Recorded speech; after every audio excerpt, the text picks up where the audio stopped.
76% of traffic off Google comes from the organic results. Coming from For those of you who are thinking before I said that everybody just clicks on the ads, nope. Yeah, and I said this on one or two others, but I want to say it again, and I talk about it daily when I talk to potential clients.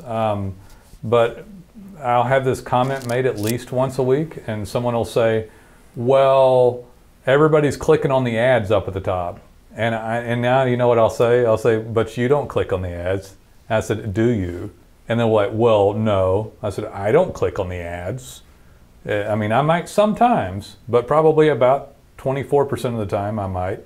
It depends on what category I'm on. That's a tactic I've used for my entire web design careers when people wanted to do banner ads or something on their own site. It's like, I would always say, when's the last time you clicked on one of those? Yeah, so like, people call up. So the general business person watching this says, well, I've got to be up there. And I'm not dogging it. We want to be able to help you sell you ad space, but we're talking about organics, and the actual statistics that are here is that 76% still are going organically, whether it's your organic keyword rankings, your map placement, which is organically affected, guys, and very organically affected. Let's add that one to the list. Yeah, primarily organically affected. Hey there, guys. It is Nolen and Jason here for Plumbing Webmasters. Howdy. Today we're going to talk about SEO mistakes to avoid in 2019.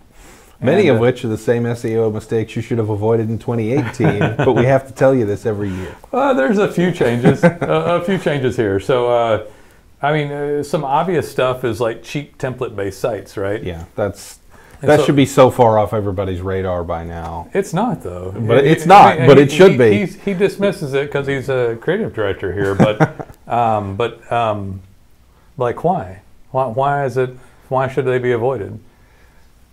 I don't know. They suck. No, it's the same because stuff. it's not the same stuff, and it's the same stuff we talk about in here all the time. Yeah, it's the same things we talk about. But tell them, and they don't know. It's a one-size-fits-all approach is not good for anybody's marketing, and that's what your cheap template-based stuff is going to do. It's trying from an SEO perspective. Yeah, though, that's what I'm talking about. From an SEO perspective, they're made to look pretty, which is nice and all, but on the back end performance, that's not really considered because they're actually made to allow somebody who doesn't know how to put a website together to put a website together, and that creates compromises, and so let me SEO explain suffers that. as a so result. The compromise is that those are made so that anybody can go in and manipulate data, but they basically got to block people out of code base that helps Google parcel data. Exactly. And when they do that and frame it in, it basically keeps you from doing the great things that you could optimize with. Plus the code base isn't, I mean, it's not written that way. So it's actually written to strip all that out. So it's very, and I could name some of these really large companies, but I won't. But you know who they are. These name brand kind of lick and stick deal websites, or the really cheap ones where you just throw up a template and have it set up, and it might look okay, but it's literally by nature, it's a content client management system, a CMS system, and it's stripped of all goodness so that you won't bungle around and screw up the whole thing. I mean, a lot of them, frankly, look great, but looking great is not the end-all be-all on a website. It's got to perform on the back end. It's got to work for you at the level you can't see. I had somebody call me that was going after and plumbing a relatively obscure thing. I think it might have been, or not obscure, but the whole site went for one thing. Okay. And they had gotten one of these websites and put like 100 pages on it, and then their rankings were falling. And they're like, well, why are my rankings falling? It's like, well, you've done a lot of work, but you have the very cheapest website you could possibly have. Yeah. And your other competitors had started to do other stuff. And it was a little smaller town, so for a while they had optimized. Yeah. And then it had gone down, and it's like, well, they favor being able to tell what the heck is on the website. And the code base inside there, like the schema, semantic markup, the structured URLs, siloed parent-child format, we talk about that all the time. Right. But all those things help Google parcel data, and all these templates are literally the antithesis of that. They literally do. And that's our $50 word for the day. We say it. I had a hard time saying that one. We say it pretty often. Google rewards not just work, but skilled work, proper work. But because so that they can see, it's mainly just so they can tell what's going on.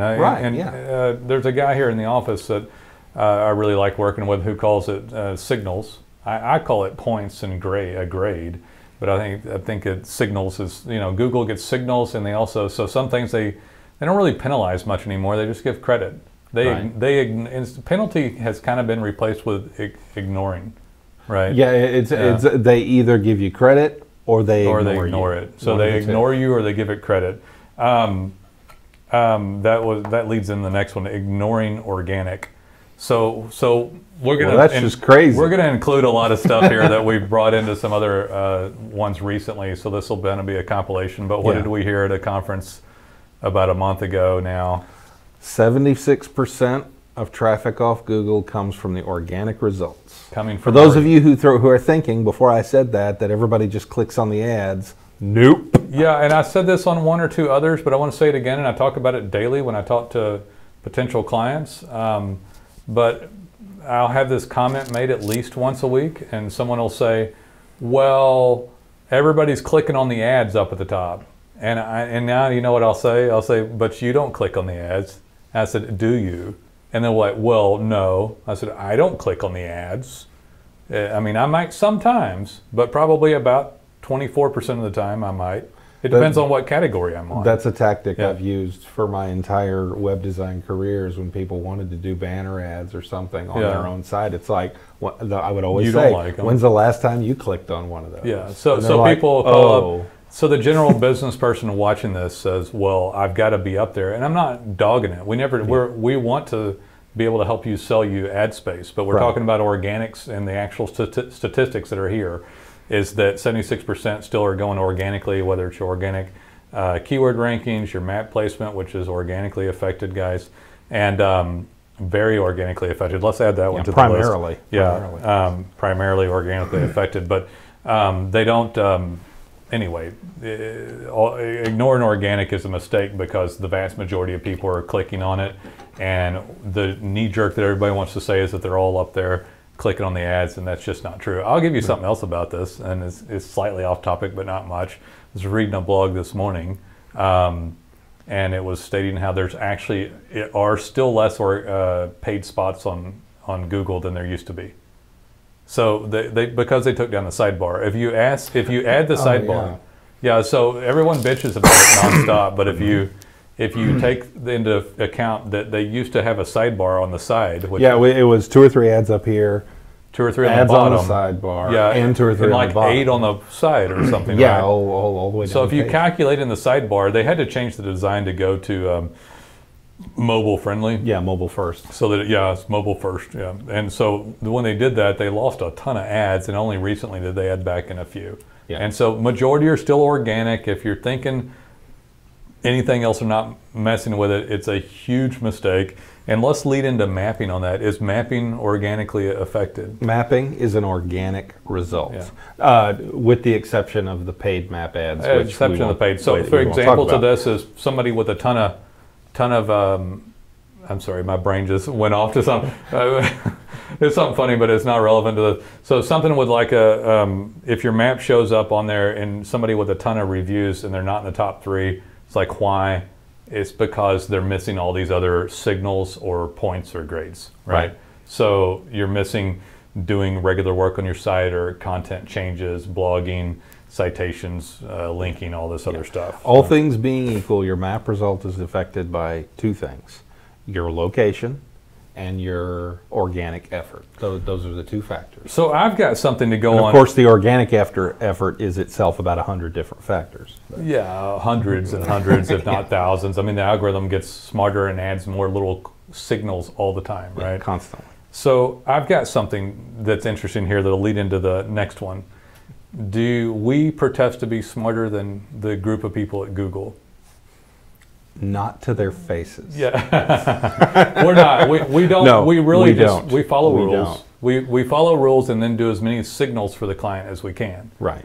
You cannot fool Google. We were at a conference recently, and one of the very good speakers made a big point of actually screaming at the audience, stop trying to fool the nerds at Google. Yeah, they're way smarter than, and then the AI of the algorithm. Are we smarter than the AI of the algorithm? No, we're not. And so we're extremely skilled at what we do, and we do a lot of things for the client. And literally hundreds of things when we launch a client are on our proprietary software, right? To help launch them, so that you get all the signals to help move up in ranking. Why then does the business owner think that one person they hire is smarter than us? So the next thing on the list is relying on that's a question I ask myself constantly. An in-house marketer. Yeah. So name some, I can name a bunch, but name some stuff that an in-house marketer can't do that we can do. Most of it. Yeah, like the code base for the design. Yeah. Yeah. The thing is, your in-house marketing person, they may have their marketing degree, they may even know marketing, they may be a really smart kid, don't get me wrong, but that one person cannot do what my 20 people back there can do. Yeah, so they don't know, they're not an expert schema coder.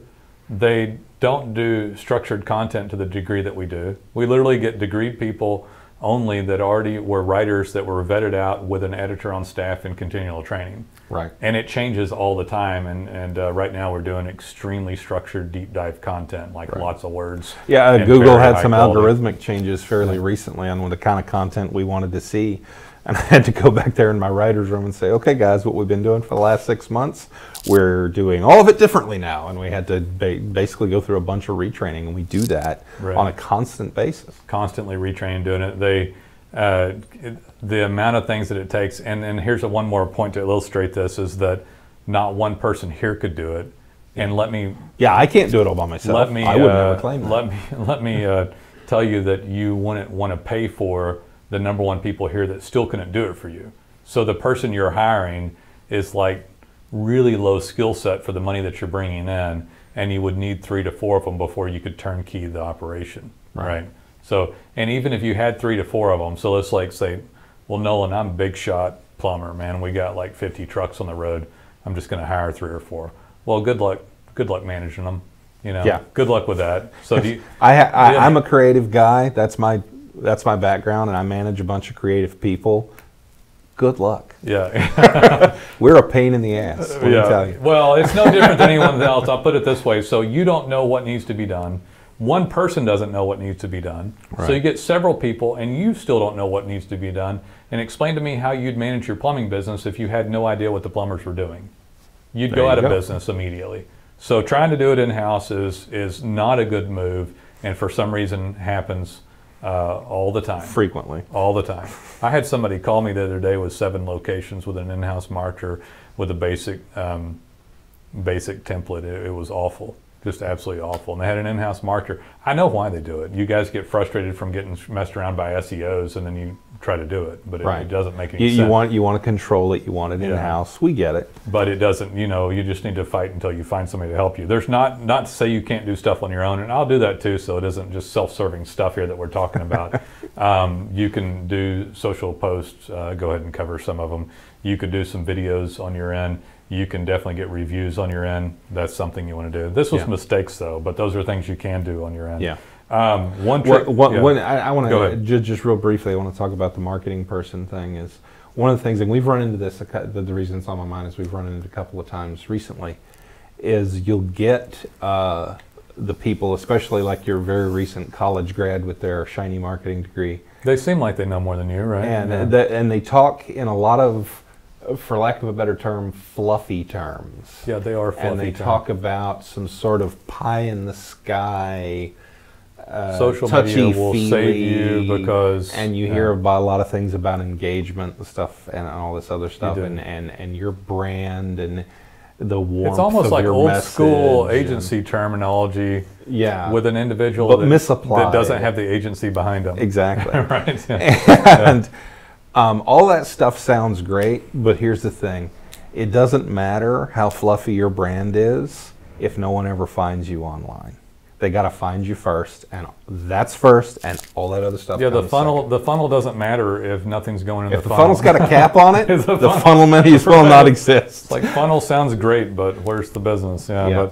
So that another thing is one trick pony deal, and it basically is, if you're only doing one thing, then remember Google is looking for as many signals as possible. You can't go do hundreds at one time. We literally do have hundreds of things on onboarding, and on a regular basis we're doing dozens of little things, but you can't internally do all this stuff, but you also don't want to just do one thing. Yeah. And so anybody comes to you and says Facebook will make your business, they're PPC lying. only. PPC only will make your business. Yeah. Twitter will make your business. Any single thing, that's a lie.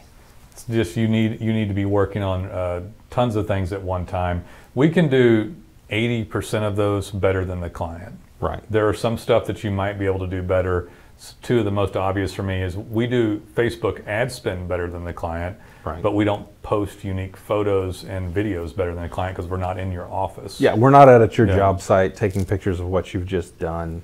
We can integrate reviews better than you, set them up, integrate them to your website, and give you a dashboard and a program. But you have to be out there getting getting them. You have to answer the review. Right. Yeah, so those are some things that the client can do better. We can put photos up, but not the photos that you give us. In fact, I've got like 7 emails to send you with photos on a new client. But, cool. Yeah, but we like that, by the way. We like it when you give us photos that you've taken of your work. 1 out of 10 new clients gives us photos. Yeah, if we're lucky. If we're lucky, and those photos are SEO credibility. You're sick of looking at stock photography. Believe me, I'm more sick of it than you are. I would love to have your photos. Yeah, the photos are, Google can tell they're custom or unique. They give you credit for them. Clients like to see them because it draws them into the site, and all these things are important. So, speaking of doing one thing only, like someone buys leads only. And I know that everybody gets tired of this too. So it's like, don't just buy leads. But why don't you just buy leads? So let's say that I've got a lead service or something that's kind of working for me. It's usually a love-hate relationship. They hate them, but they're addicted to the lead, you know? Yeah. But you shouldn't be doing it because of some other stuff that we're talking about, because you need to work on your brand. And why would you only build someone else's brand? So when you buy the lead from the lead source, and most of these are national names, you're buying into that brand and supporting that brand. And by the way, that's another thing too. It's like, well, why would we care about these SEO mistakes? Because this is a perfect one to talk about it, because the lead itself is sold to multiple people, or they just came to you, but they're in a shopping platform. So they're sold on the lead service, not you. Right. And if you've never had proper organic, which is 76% of search, then you've never experienced it before. I did a whiteboard the other day. You don't know what you don't know. You don't know what you're missing if you've never had somebody come to your own branded web presence. Yeah. Right? And they're looking for you, not looking for a certain list. Yeah, so they're buying into your brand. They're less likely to shop, and we know this for sure because we track calls and listen to them and all that. So they're less likely to shop. They're buying into your brand. They already like you. They're not on someone else's platform, and then you're building a client. You know, when we talk about branding too, we're talking about branding not from an old school marketing perspective, but from a Google perspective. So what helps branding for Google is trust, code base for parceling the data better. That parceling of the data on the design is more important than you think, because Google doesn't have to guess where the logo is or the address is or the body content is. It helps them compartmentalize things so they trust it better. Right. And they can tell exactly what to put into search rankings. They're obviously going to put you higher if they can tell that. So that helps with branding. Your citations help with branding. Your domain authority helps with branding. Your signals from social media and video and inbound links and regular reviews all help with your brand. And if you work on your brand, then you'll get successful and you'll get found. And not that you should never buy a lead or anything, especially if you're starting out. A lead selling service can be a good thing to get you going, but you should not get locked into it. You should wean yourself off of it as quickly as you can. Yeah, or I'll say this, Jason. I don't mind them. I don't mind people buying stuff. It just needs to go in proper order. People do it backwards, you know. Yeah, we've talked about this before. Organic's fine, and organic's the best. On organic should be your first keywords, priority. mapping, reviews, and then you can move on to buying a lead or paying for ads. I do all of these except buying leads. I don't like to buy leads. We occasionally get people trying to sell us leads and we hang up on them. Yeah, so I'm testing something else right now, and it's not working very well. And it just, they had a big deal about it. And they pulled the same stuff on me that they pull on other people. But this is why you want this organic and avoid these SEO mistakes so that you don't have to deal with it. But I still test stuff all the time. There's a lot of hype around it. And this isn't relevant to these guys' industry, but they did the same stuff to me. They said, Nolen, they actually talked to someone else there, and they said, how would it be if you got umpteen more leads per week? Would that be good? And we're like, well, yeah, that'd be great. That'd be great. How would it feel if you got this many more sales? Well, yeah, that'd be.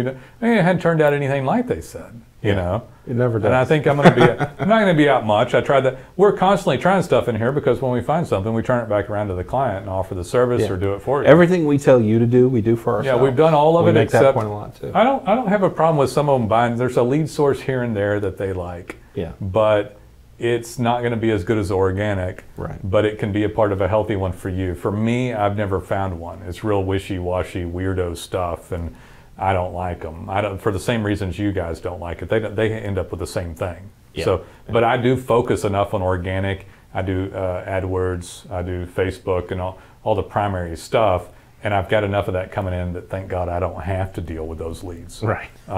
So yeah, you probably wouldn't buy them if you didn't have to, unless you really liked your lead source that you had. And they might, because the service is different. Yeah. I've talked to a few plumbers that like those leads from 80% of the time. It's a love-hate relationship. Yeah. You got anything else to add to that? No, I'm good on the leads. All right, so SEO mistakes to avoid in 2019. I hope that made some sense. So basically do a well-concerted overall effort as high quality as possible for everything for the benefit of Google. I'll wrap up by saying this. Google, Bing, Yahoo, of course. People get on to me about that every once in a while. Google's 70-something, 75%, 78%. Yeah, whatever it is. It's a lot. And they write all the rules. Yes, this stuff optimizes and works for Bing and Yahoo. Keep in mind that Bing, essentially, Google is so powerful that Bing, despite being a rival platform, follows all of Google's rules too. And they're like 5 years behind. Anyway, Yeah. But so right now, understand this: that wherever you exist today, it's not voodoo or magical or happenstance or just random. Google has up rightfully who deserves to be there in the eyes of the search engine and the algorithm. And you don't deserve to be there or wherever you are based on your worth and value, based upon the signals and great things or lack thereof that you do on a regular basis.